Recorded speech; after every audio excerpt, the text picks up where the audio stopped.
had a great mentor years ago when I was with AIG that said, always raise your hand and always be eager to learn. And his sentiment was in every meeting, this is long before you had the Sheryl Sandberg book saying to lean in and meeting, right? Long before that, his whole focus was, you're never going to be the expert in everything. So be eager to learn as many things as you can that will give you what he called this puzzle. And so every time you took a new assignment, it added a puzzle piece. Every time you were promoted, it was a different puzzle piece because your responsibilities and your role changed. Welcome to What If, So What, the podcast where we explore what's possible with digital and discover how to make it real in your business. I'm your host, Jim Hertzfeld, and we get shit done by asking digital leaders the right questions. What if, so what, and most importantly, now what? All right, I'm really excited in this episode to have Jennifer Baker on, and she's done a lot of things in financial services. She's a financial services expert, I would say a technology leader, and has a story to tell around some of the nonprofit work she's doing. But Jennifer, thanks so much for being on the podcast.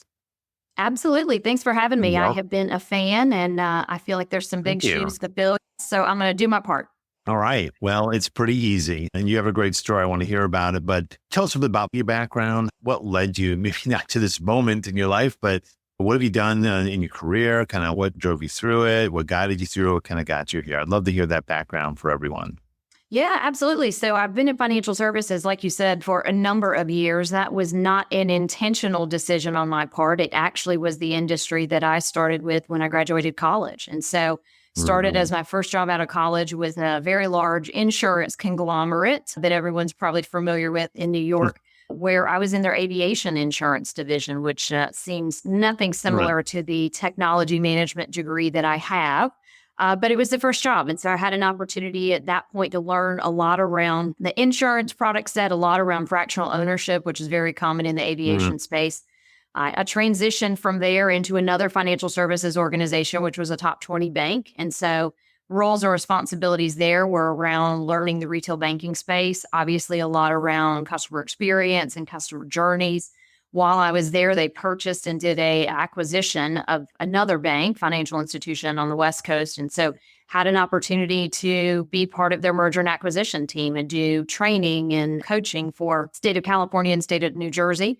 And then transition from there to my next stop in the career was another top 20 bank, and that was focused on product development. So, you know, for the purpose of your audience, we refer to all of it as digital now, but it used to be called omni-channel, and it used to be called self-service, and it used to be called all these other things. But when I joined them, I was focused on building out those self-service channels. So at the time, it was defined as branch automation, ATMs, your online, your mobile, biometric, safety deposit boxes was a big one at the time when I was there. And so that was just sort of that idea of self-service, but it was always around product development, always around building on the customer journeys piece of it.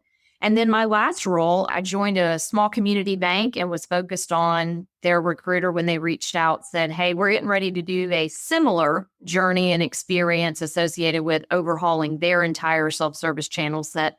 And so they asked if I would be on board with it. And so I was eager to kind of put some things that I had learned in a fragmented fashion all together in one puzzle piece and be able to come in and deliver that from a product and a mindset and team building perspective. So that was kind of a little bit about the career. And then throughout it, you and I have talked briefly, I was always really active in the nonprofit and volunteer space in the communities. And it really started out as just, I wanted to. It wasn't really a responsibility or anything that I thought I needed to. I was always drawn towards education, and I was always drawn towards women and children. And so that really is kind of where I spend my time now, ironically, which is contributing to a number of boards that are focused in that particular space.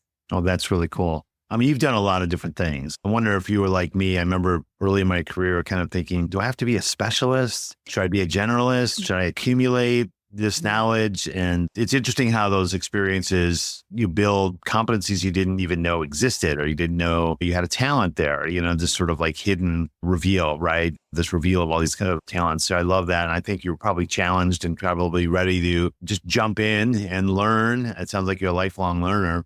Absolutely. You know, did you hold a CTO title at one point? I did. It was never part of my, you know, if you think back to your college days or your secondary education days, I never had CTO on my list of my career aspirations at all. not for any reason other than I always viewed technology as an enablement tool. It was a resource to me. So whether I was in product development or whether I was managing, a self-service channel, whether I was responsible for automating 300,000 aviation underwriting files, right? Long before you had the term business process optimization, it was just the thing you needed to get done, and technology was a tool for it. So I think it was always it was always around my career. It was always a tool and something that I leveraged in order to be successful and to deliver on the objectives and the metrics that I was accountable for. But in my mind, it was always that traditional executive role for those that were really passionate about engineering or really passionate about development. Right. That was sort of the progression that you continued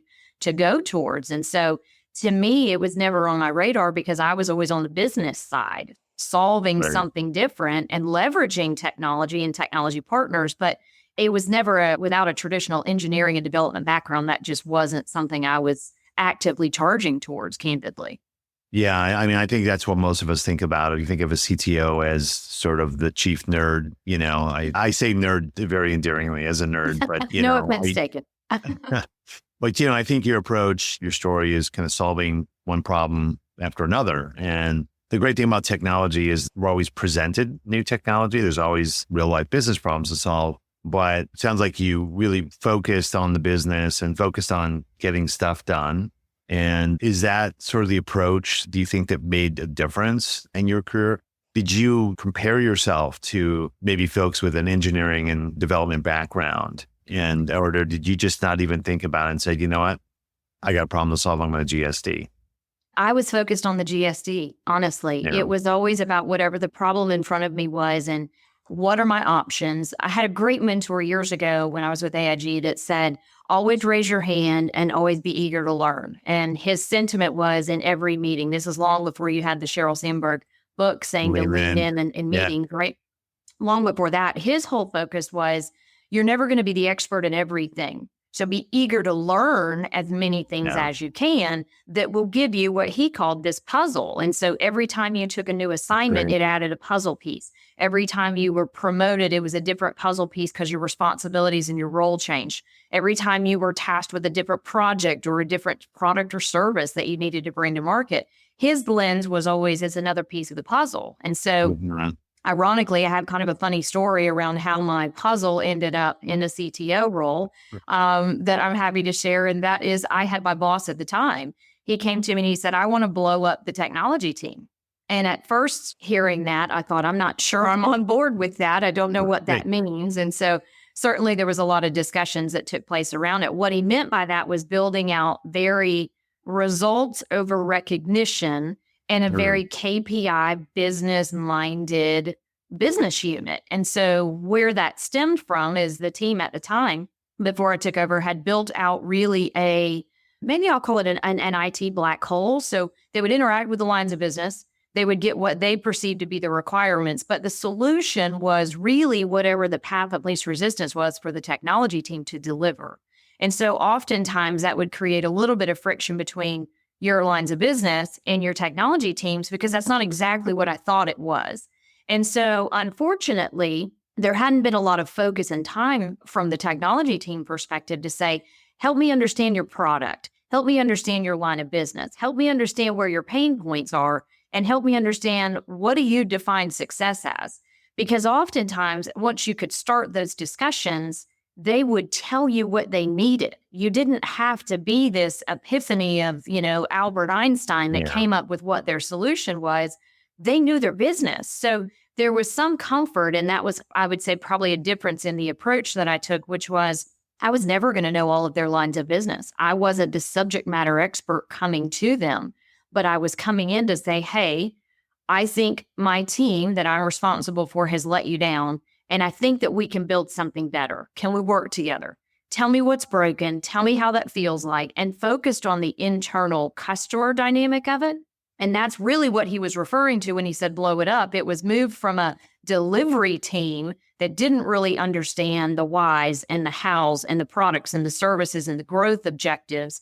It was just, I'm going to deliver something that I deliver to you. And so the minute that we started making that shift internally from a technology centric to a business centric, and technology was a piece of it that was going to help us do it, it started to get a lot of people on board. There were simple things that we put in place, Jim. We did scorecards. Here's how your line of business leverages mine. Here's the number of people that call. Here's the top 3 largest, platforms and consumption of them.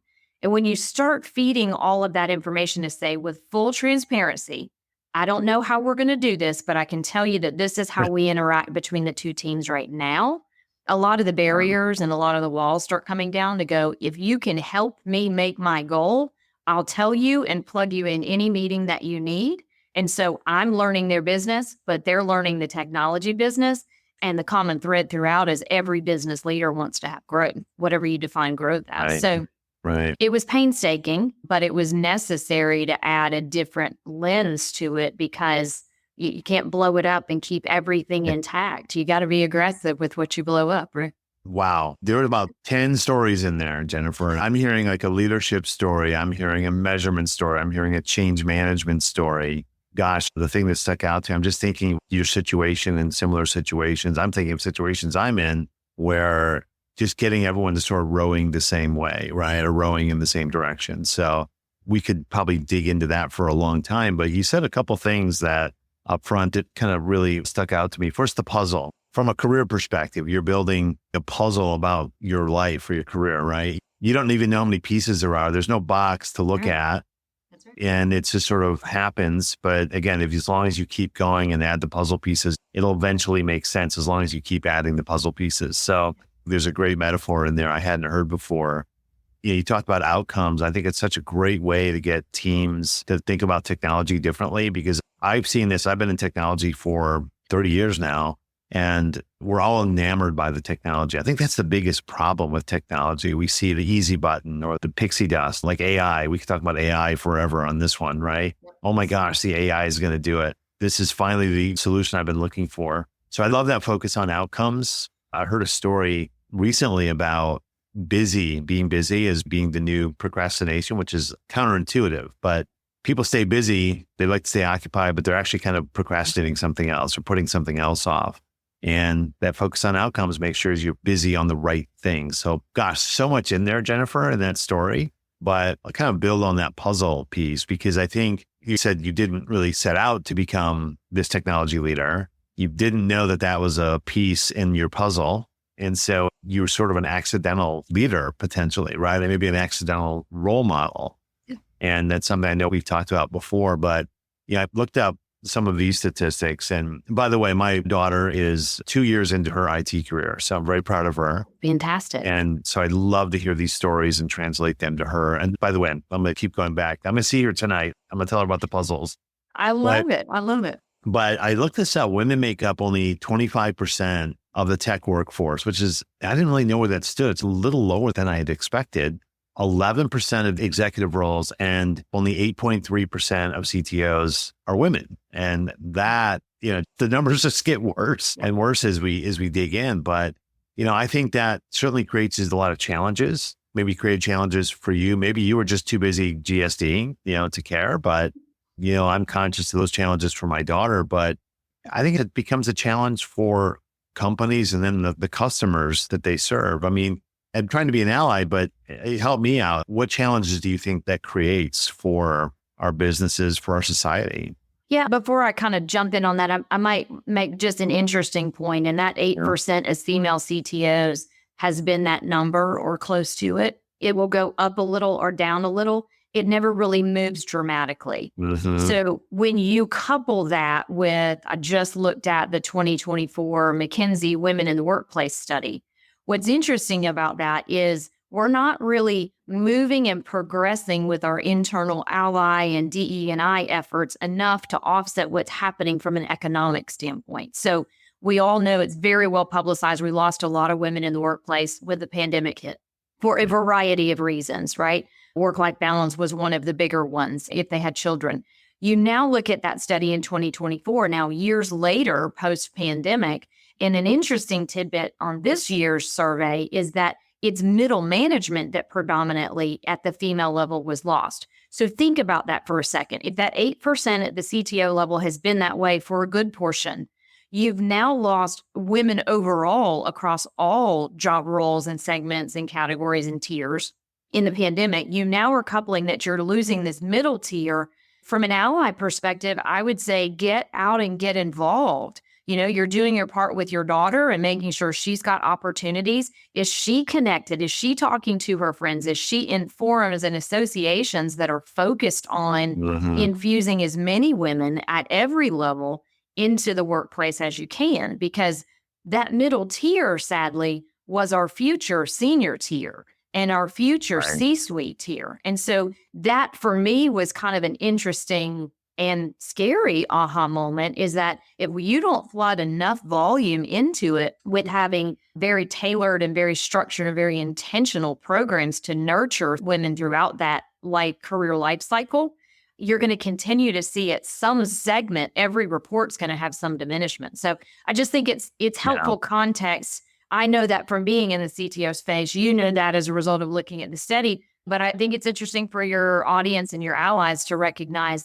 it takes everybody. You need more hands, you need more intentions, you need more programs, you need more sponsorships, you need to be willing to do mentorships. It's going to take everybody. But I'll tell you just, to answer your question around what the challenges are, it's kind of stating the obvious, Jim. Like every survey that you read, regardless of who sends it out, the fewer groups that are represented in the room, it limits the perspective of the innovation and the design itself. It doesn't take me or you or anyone else to say that. It's very well known, very well documented across a variety of different studies. What do you do about it is what's different. So are you mindful in the meetings to say, okay, we've got only one demographic showing. We've only got, I can give you a simple example on IVRs. We only tested in one capacity male voices that had a Southern dialect. So then when you move to a female with a Southern dialect, which I try to hide mine, it comes up in a different result in different testing. And so it's things like that just, you have to be intentional about it. So whether it's in a meeting, whether it's who's represented in the meeting, whether it's where the ideas come from, where the funding goes, you've already got a talent shortage associated with you've lost so many women in the last several years for a variety of reasons. What are you doing to infuse more talent into the pipeline now at every stage so that they can be the next generation of middle managers or executives? Well, the phrase that stuck out to me in that report was, they call it the broken rung, right? Yeah. And that clicked with me right away. And if you see this report, there's a series of graphs. You can just see it. You can see where it's flattened out and there's trend lines, which I love to see those. I think we have to see the progress, right? Progress is imperative, but you're really digging in on something I think we both love, getting shit done. And it's, again, sort of the genesis and sort of the inspiration for this podcast, honestly, is to leave on something we can go do right now. So I appreciate all you're doing. And I think it's always helpful for me as an ally to be mindful. I was at a dinner last night and my colleague and former co-host of this podcast, Kim, we looked around and it was like, yeah, you're the only woman here. What do we do about that? And we always talk about it. So appreciate what you're doing. Now, maybe one thing the listeners can do. I think you gave us a lot of things about getting involved and advocating, but someone who's listening to this and maybe is in technology or interested in technology or in digital, what would you leave kind of one thing that the listeners could go off and do right away to make a difference? Oh my gosh, start focusing on, if you don't see it, be it. If you have an opportunity to be in the room, be a voice in the room. Don't sit there quietly. If you don't see representation on a leadership team, ask about it. Become it. Volunteer to be part of it if you don't see it. There are so many great organizations that, I'm on the board with Women in Technology, so I'm super passionate about that one. But there's so many great associations and forums that you can look into and be a part of that start to build a network in a safe space. You're going to have similar topics. Might as well have a group of empowering people that can help you build your puzzle the way you want to build it. So I would just say it's kind of my go-to is GSD. Just get it done. Start somewhere. Even if it's small, even the holidays are coming up. Start in your holidays. Do you know what your neighbors do? Do you know what industry they're in? Do you know if they're open for mentors? Do you know all of those things that you can start to build a network and start to nurture that network long before you need it? I think that's another big one as well. Be really diverse and really broad stroke in how you build and who your tribe is. That's a common one in the women in the women world. Mine's called band practice. I just didn't care for the word tribe. So I've heard it called your board of directors. So be real intentional on who you surround yourself with your personal board of directors. I've heard tribe. That's a common one. We do band practice. I'd love to tell you there's a great answer for it. We just thought it was funny and it stuck. So that's a good one. Yeah, so when you need a good gut check, that's a really great safe space if you've been nurturing that along and choosing intentionally people that are in future roles or future companies or similar backgrounds so that you can talk through the struggles and opportunities a little more candidly because they've got some similarities. It's not, you got a partnership and a collaboration that's already been built before you start looking to expand. Well, that's good. That's very actionable. You give us a lot to think about. Like I said, you get about 10 stories in one. A lot of visuals, a lot of metaphors, a lot more to talk about, but we're out of time for now. Jennifer, thanks so much for being with us and sharing your story and for being not just the accidental CTO, but the accidental role model. Well, thank you. Thanks for having me. I've enjoyed it. All right. Take care. You've been listening to What If, So What, a digital strategy podcast from Perficient with Jim Hertzfeld. We want to thank our Perficient colleagues J.D. Norman and Rick Bauer for our music. Subscribe to the podcast and don't miss a single episode. You can find this season along with show notes at perficient.com. Thanks for listening.